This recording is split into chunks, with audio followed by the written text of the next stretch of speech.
relationship. The executive submits the budget request to the legislative. The legislative does the appropriation. The courts receive the money. The courts have the independence to manage that money, but there still has to be some level of accountability for that money. I know it's a tricky issue, but I do think, and I don't know what the perfect solution is for, I think it could be slightly different for every country, but I think it is important to have some healthy relationship between the three branches, and that's something that they just have to work out in their courts. But, you know, what I'm telling the AID and what I'm telling general courts is they should look at the religious courts, because you're doing some really good work, and I think there's some lessons we learned. So I hope, if not direct work, I hope there'll be some ways to compare and work together.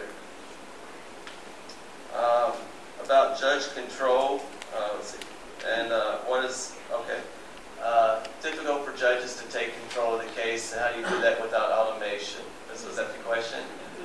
Well, case management is something that existed before computers. I mean, people were doing, when you say case flow management system, that can apply a manual system. I mean, computer, I never touched a computer until I was in my 20s. I was in law school before I touched a computer. I was over 30 years old before I owned a computer. Computers are new for all of us, right? How could the courts do anything before computers? Well, they did just fine, but it was with, you know, a paper and a pencil, and slightly more complicated, longer, more stacks of paper, but they could do it. So the important is to, within your resources, you just have to figure out how to take control of that case. It's easier, I think, sometimes with a computer, if you know how to use the computer and if you use it effectively. The computer can also make your life a disaster if you don't know how to use it, and or you're constantly losing information, or it's not being well maintained. So it goes both ways. But bottom line is, I think a case management system is more than just a computer. I'd be happy to share experiences from other courts that I've worked in, how judges have exerted control in a healthy way. I think the last question is really good. How do you satisfy the parties? Well, they say that in every case, at least 50% of the people are going to be unhappy. You know, someone gets the case more in favor than the other. The truth is, the reality is that they've done studies, people coming out of courts, and they ask them, how did you feel about the case? Large majority of people would say, well, I lost, but I thought I had a good chance to make my case. I felt like I had my day in court.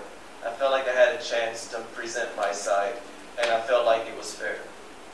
If you get that, then you don't need to worry about offending someone. I don't think that's what we're judges. I mean, we can't let our main motivation be, are they happy with me?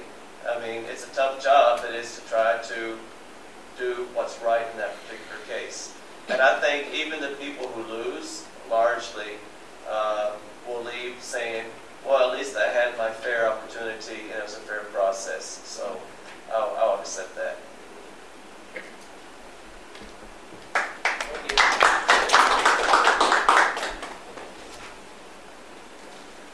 Okay, thanks, Pak David. And I'd like to inform him, also to all of us, that right now we have 343 religious courts in the first instance and 29 appellate religious court, and around 275 of religious courts have websites and also case management system we call Siadba. And I hope by the end of this year, all the courts will have operated Siadba. But the problem, as Bu Alia mentions, is about the facilities, about infrastructure, computers, and also human resource skill. You know, so our focus right now is how to use facilities as effective as possible. For us, the most important thing is the leadership. As mentioned in International Framework for Excellence, leadership is the driver. So you all here is a leader, and we have to care about to use IT, use facilities, etc. Because if we write the complete or the good facilities, when? So that depend on you, especially on leadership.